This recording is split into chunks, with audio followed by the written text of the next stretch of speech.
Okay guys, so Arizona is getting close to getting ready to hit those super hot temperatures.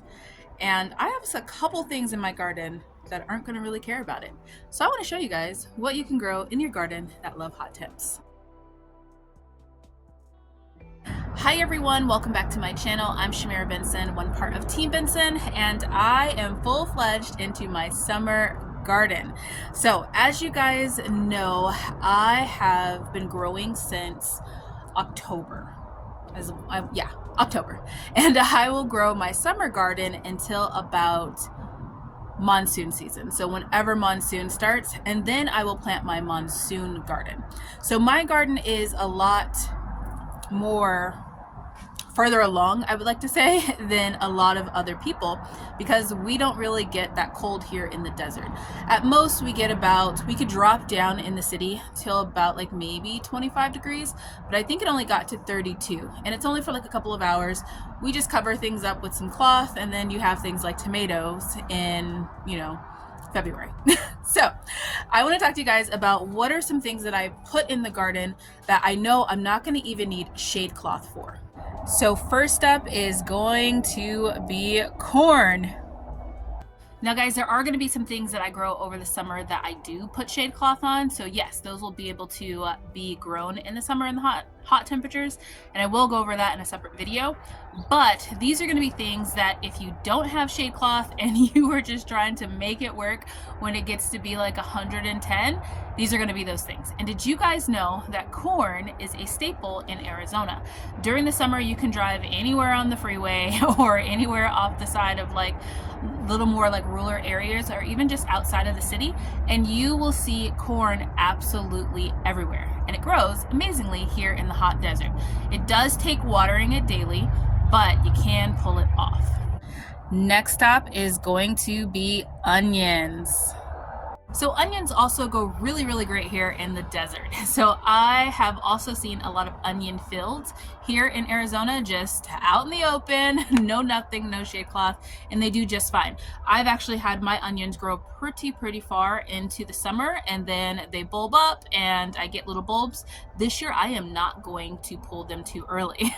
And actually my onions that have gotten the most sun during this time, like during like the springtime, are a lot better and bigger than my onions that did not get as much sun. So a lot of sun is good for your onions. You do want to put them in earlier, but they will go into the summer a lot longer. Now, what's something that's just getting started is going to be my amaranth. Now, as you can see, my amaranth self-seeded from last year. It is in the garlic bed, so I need to go ahead and pull my garlic so that then the amaranth is just living its best life. We also have one in here with the onions. But amaranth grows really well, and it's still a soft enough leaf to where you can use it like a spinach, but you can also use all of the grains as like an actual, like you can make like granola bars or like a grain, grind it up, do something fun with it. So it's a very good just vegetable, like green leafy vegetable to have. So I love having amaranth. We also call it multicolor, yeah, there we go. Multicolor Chinese spinach if you get it at rareseeds.com. Another one is going to be melons. Did you guys know that we can just grow melons here in the desert?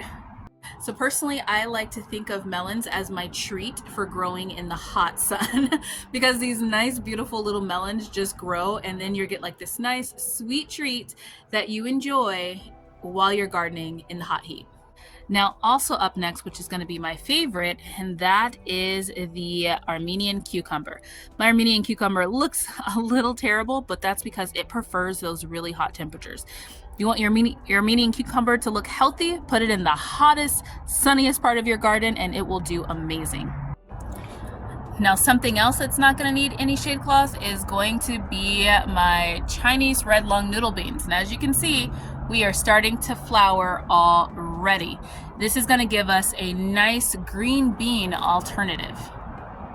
Now guys, not only will our Chinese multicolor spinach be a nice green bean alternative, and I will say alternative because although it tastes like a green bean, you can't boil it like you would like a green bean. Like you have to saute it, but it's also just beautiful. It's so beautiful during the summer.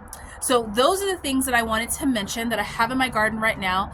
Some of this won't even be here when it comes to the hot summer, like my big, beautiful black cherry tomato. We're continuing to harvest, but that's not gonna be a summer vegetable for us here in the desert.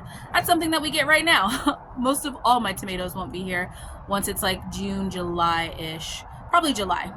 But we'll have other things. Now, there are gonna be other things that they grow better when you put shade cloth on them, which is why I didn't mention them, like my summer squash. But if you guys want to grow winter squash, that does not even need any type of shade cloth. You can grow a full pumpkin and it'd be perfectly fine.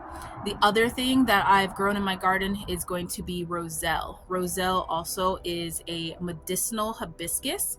It's called Jamaican sorrel, called roselle, called hibiscus, called a lot of other things. That's a great medicinal plant, and it is, I like to call it the woman's plant. Cures everything a woman might have any issues with, and it does amazing in the summer. It can grow in the hottest part. I mean, like 118 degrees, and it does just fine. No shade, no nothing, and it flowers. Now, an honorable mentioning, I wasn't going to do it, but I think I am, is going to be rosemary. Now, I say rosemary is going to be an honorable mentioning because if you grow it in the summer and you put it underneath a tree, it will grow amazing. But if you get it big enough, it also doesn't need any shade cloth. But small, it does need some type of afternoon shade. Morning, or when it's huge, you don't even need it to have any type of shade cloth. Did you guys know that in Arizona, a lot of times we use rosemary as a desert landscape? So you'll just see all of these bushes around everywhere. I always think it's the funniest thing that if you go to Home Depot, all those bushes in front of Home Depot are all rosemary. So you can actually just clip some off and cook with it if you really wanted to. But that's our desert landscape.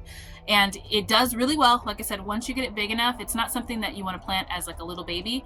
You want a rosemary that's a couple years old. And when it's a couple years old, it can take these hot temps perfectly fine. So those were some of my recommendations. If you guys have some that I did not mention, make sure you comment down below so that then you can help other people grow an amazing desert summer garden. So I'm gonna get back to the garden. We have a lot of tending to do, like our corn. So excited about that, and our big giant Swiss chard back there that needs to get harvested, as well as a lot of tomatoes. So if you guys want to continue watching my journey and me growing in all different seasons here in my desert garden, then make sure you follow, like, and subscribe and share and let people know. But until next time, grow yourselves a garden, because even a small space can provide you with tons of food. Bye guys.